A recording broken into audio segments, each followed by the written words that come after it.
Action this morning to make sure your kids stay safe this holiday season, and that's because so many kids are going to be getting new toys, but not all of them are safe. All right, so we're also running some statistics with you. Some 300,000 kids are taken to the hospital every year with toy-related injuries. I know, it's just insane. So let's bring in Dr. Arlene Roper. Is that correct? Arlene Roper. Arlene Roper from Southwestern Eye Center with how you guys can keep your kids safe at home there. As an eye doctor, you're the expert here. So what kinds of toy-related injuries do you typically see? We can see things like black eyes, corneal abrasions sometimes. You know, if a toy is really sharp, it can poke somebody in the eye and cause some problems.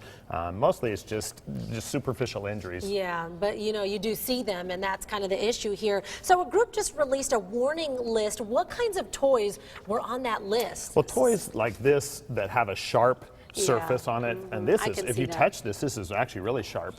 So we're looking at something, you know, instead of like that, do something that's made of foam that's dull, and that's not going to do that. Same thing with like swords. Some of these swords have hard tips, and that can, if hit in the eye, that can really cause a problem. Whereas something like this is a little bit softer and bendable and flexible. Oh, okay, I see. So you could still have fun with the sword, let's say, but something like this isn't going to hurt as much, or you just got to be kind of gentle with them. I'm understanding. Okay, so what are some quick tips to keep in mind as everybody's heading out for the holidays to buy toys for their kids and loved ones? First of all, buy age-appropriate toys. Buy it, you know, if you've got an 8-year-old, buy something that's for an 8-year-old. Don't buy it for a 15-year-old.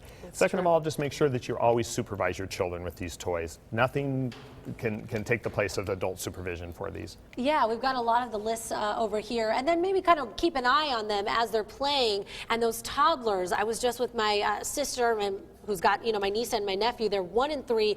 We're getting into everything there. So you're saying we really got to keep an eye on those toddlers. Absolutely. Just really be careful. You know, buy toys that they can have fun with, but yet that won't harm them. Okay, so this is a good one, or this is a bad one? You know, something like this has a soft tip. Something like this has a hard tip. So think of always soft, especially for younger children. These say that they're for age 4 and above.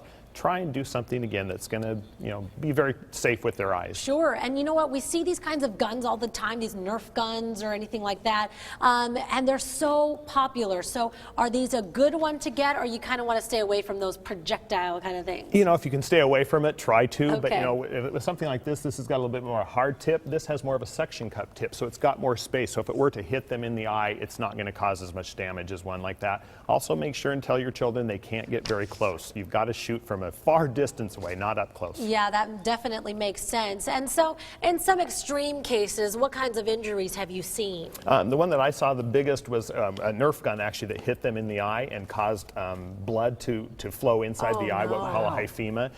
Takes a while for it to recover. It can cause complications, but you just got to be really careful with them. Okay, well, Dr. Roper, thank you so much for being here this morning. Thank you, a lot of very good advice. We appreciate it.